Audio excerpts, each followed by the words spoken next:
Uma das coisas que tem me preocupado nestes dias é a importância de terminarmos bem. É uma coisa começar bem. Tu pode começar uma corrida bem, mas no meio do caminho tropeçar e cair, no meio do caminho tu cansar e desistir. O importante é tu concluir. E a salvação, ela está em concluirmos esta jornada com Jesus e não desistirmos dele pelo caminho. A história nos conta de muitos homens e mulheres de Deus que começaram muito bem, inclusive foram muito usados pelo Senhor, mas no final eles acabaram se perdendo e com isso muitos deles até mesmo perdendo a salvação. Então a pergunta é: como terminarmos bem? Esta é a pergunta mais importante que se possa fazer, porque a vida cristã é uma jornada, é uma maratona. Então nós temos, alguns de nós, muitos anos pela frente.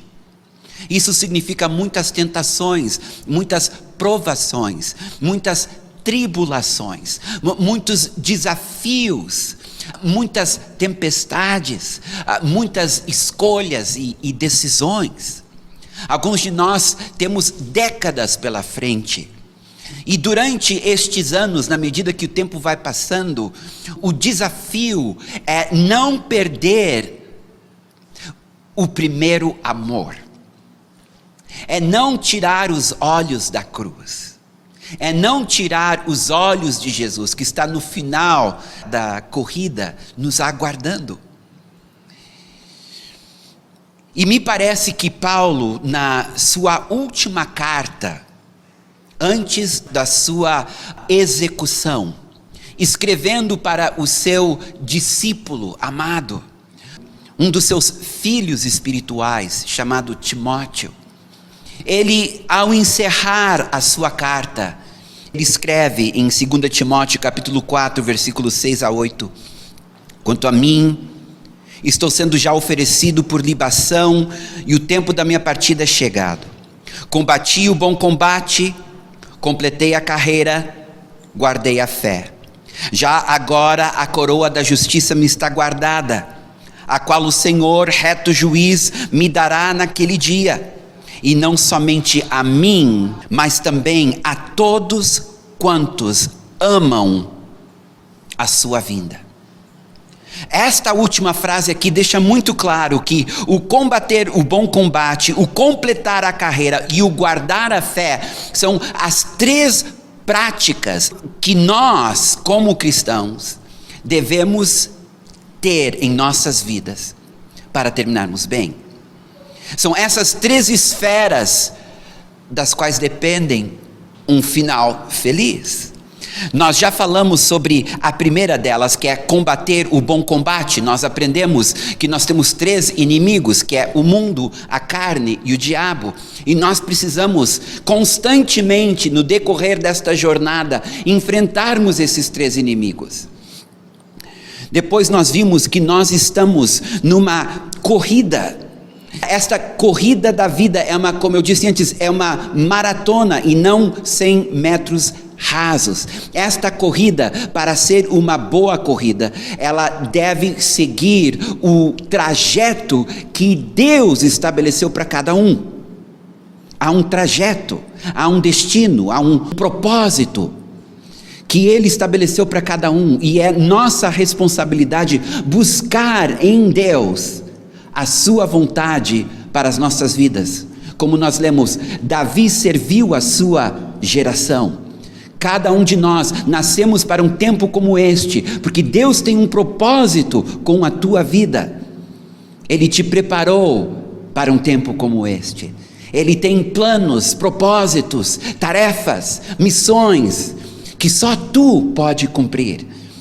E essa carreira, esta corrida, depende de nós sermos capazes de colocar os olhos em Jesus e ouvir a sua voz, para nunca nos desviarmos nem para a direita, nem para a esquerda. E hoje então nós vamos falar da última esfera de ação tão necessário para terminarmos bem, que é guardar a fé. Paulo disse, eu não somente combati o bom combate, eu não somente completei a corrida, cumprindo o meu chamado, o meu ministério, as tarefas e as obras que Deus tinha planejado para mim de antemão, mas eu também guardei a fé. E o que ele quer dizer com isto, guardar a fé? Bem, estudando e meditando sobre isso, eu encontrei 3 maneiras de nós guardarmos a fé. E essas 3 maneiras são muito importantes, porque se nós falharmos em qualquer uma delas, nós corremos o perigo de não terminarmos bem. Então vamos falar sobre a primeira maneira de guardar a fé. Guardar a fé significa não se afastar das verdades bíblicas aprendidas. Em outras palavras, significa manter ou guardar a sã doutrina. Porque quando ele fala aqui de guardar a fé, ele não está falando apenas daquela fé objetiva, onde eu creio em Jesus. Ele está falando também no que é que eu creio a respeito de Jesus. Porque diz 2 Coríntios capítulo 11, versículos 13 e 4, mas receio que, assim como a serpente enganou a Eva com a sua astúcia, assim também seja corrompida a vossa mente, e se aparte da simplicidade e pureza que há em Cristo. Se na verdade, vindo alguém pregando outro Jesus que não temos pregado, ou com um espírito diferente que não tendes recebido, ou evangelho diferente que não tendes abraçado, a esse de boa mente o tolerais.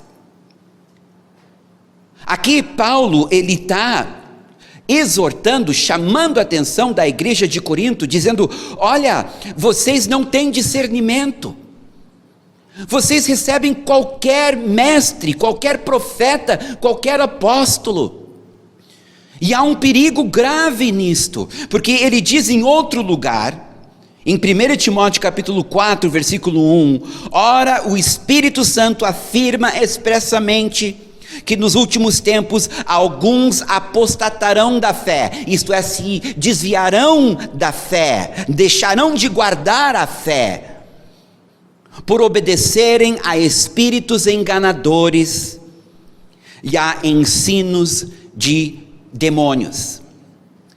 Agora, queridos, eu tenho uma grande preocupação com esta geração, a geração dos meus filhos, mais do que com a minha, se bem que a minha geração não é muito melhor, mas eu falo de um descuido, de um desinteresse pela palavra de Deus, uma leitura que não é completa, uma leitura que não é feita com paixão, com revelação, com o desejo de aprender e conhecer a verdade. Eu tenho uma preocupação com a internet, onde há muitos ensinamentos, de muitas fontes, e não há discernimento, não há conhecimento das Escrituras para se poder separar o joio do trigo, o que é verdade do que é meia verdade ou talvez mentira. Um pastor muito conhecido no Brasil alega na sua pregação que a Bíblia, ela precisa ser revista, porque ela está ultrapassada. Nós precisamos, por causa do amor, a aceitar as mudanças culturais e sociais que estão acontecendo.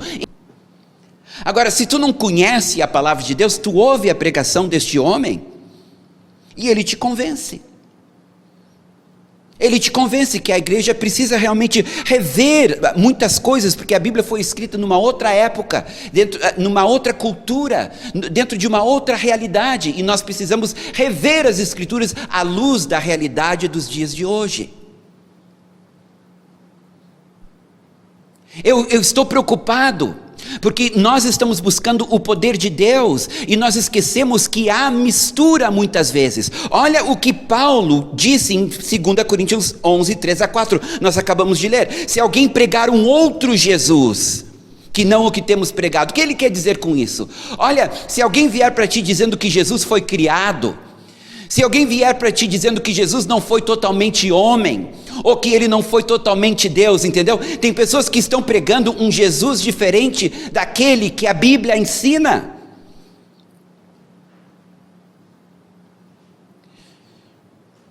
E isso é preocupante quando começarem a ensinar um Jesus que talvez não veio em carne, que ele era apenas um espírito e aparentava ter vindo em carne. Ou que ele veio em carne, mas ele não era Deus, mas um ser criado por Deus. Que tal este aqui, que Jesus, o homem, é diferente de Jesus, o Cristo?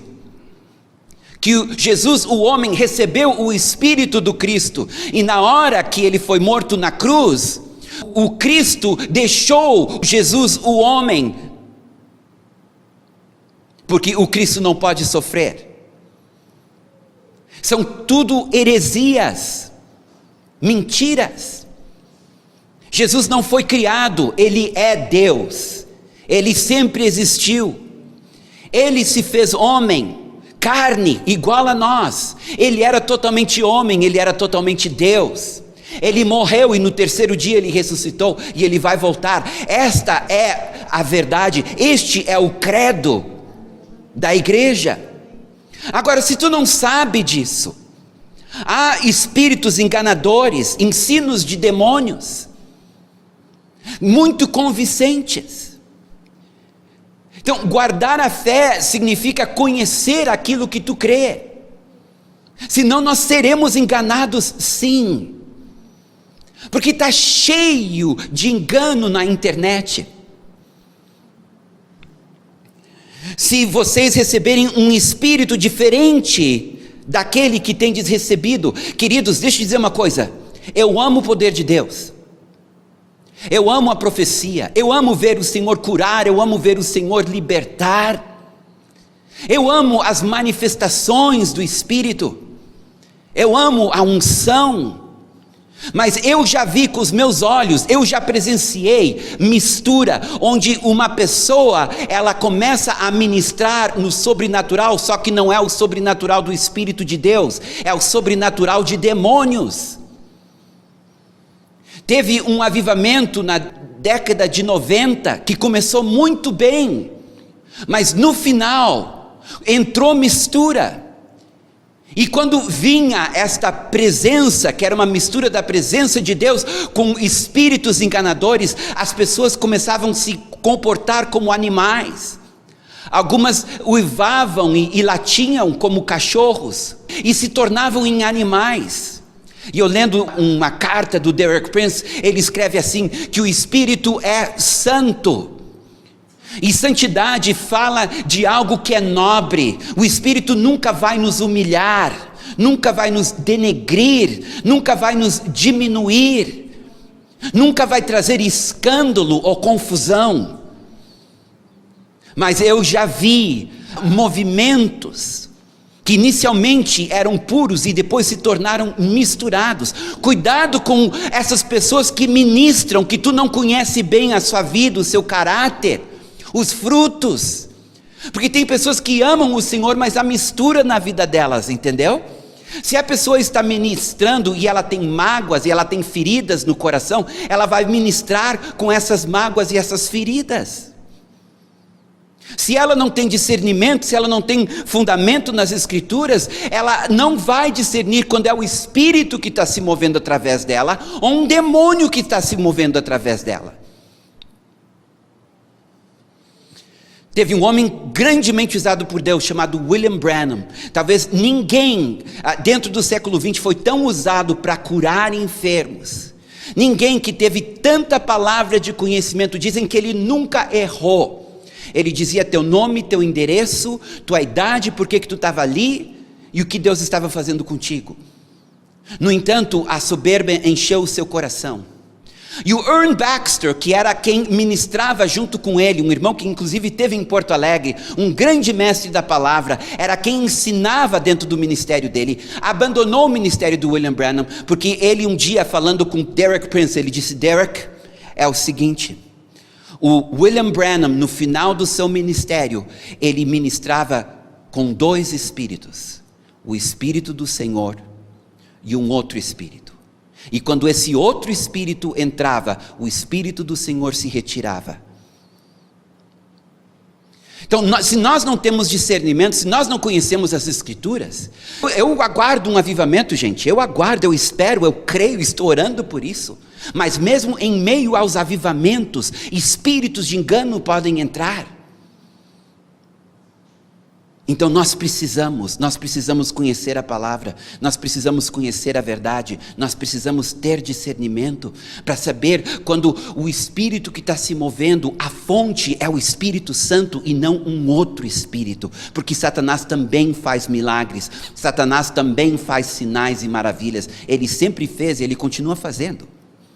Ele faz nas seitas, ele faz nas religiões falsas. A palavra de Deus é muito clara que o anticristo fará. E que o diabo faz? É só tu ler o que ele fez com Jó. Milagre não garante verdade. Milagre não é a prova da verdade. Então, nós precisamos do poder, mas nós precisamos da palavra. Nós precisamos conhecer a palavra para saber como se mover no poder. Senão nós seremos enganados. Porque tem muita gente aí ministrando com sinais e maravilhas, e vai aumentar, mas com mistura. Mas deixa eu contar então mais uma experiência que eu tive pessoalmente. Um irmão com quem eu andei muito tempo, ele amava muito o poder de Deus, ele amava muito a manifestação do Espírito, ele amava muito o profético, e nós juntos buscávamos estas coisas, e nós dois juntos começamos a experimentar estas coisas, mas aí chegou um momento que ele queria mais, e ele começou a procurar outros mestres e outros ensinamentos, e a andar com outras pessoas que se movimentavam no sobrenatural. Em algum momento, um espírito de engano entrou na vida desse homem. De repente, nós deixamos de ser amigos, porque ele começou a me ver como um rival. E eu percebi que ele orava com as pessoas, e as pessoas tinham umas reações estranhas, que eu não conseguia identificar como sendo do Espírito de Deus. Então uma vez eu estava interpretando um americano, ele veio com mais 2 irmãos, e os 3 estavam ministrando sobre cura divina. E esse irmão estava numa destas reuniões. No final da reunião, ele veio e impôs as mãos sobre aquele irmão que era o mais ungido dos 3, quem Deus mais tinha usado naquela noite. Veja bem, ele impôs as mãos sobre o irmão. Ele disse: eu vim para te abençoar. E a Lady viu. No outro dia, quando nós fomos na casa dos irmãos para levá-los para outra reunião, esse irmão estava de cama. Tinha passado a noite vomitando, e nós não sabíamos se deveríamos levá-lo para emergência ou o que fazer. Então foi a Lady que nos alertou, disse: eu vi fulano impondo as mãos sobre o irmão. Então nós chamamos ele, tiramos ele da cama, ele desceu com febre, branco, se sentindo muito mal, e daí nós falamos sobre essa imposição de mão que ele tinha recebido, e daí nós oramos. Enquanto nós orávamos, ele teve uma visão, e ele viu setas sendo tiradas das suas costas, e imediatamente todo o mal passou, e ele ficou bem. Aquele irmão que tinha mistura, ao impor as mãos sobre ele, tinha transmitido uma enfermidade para ele.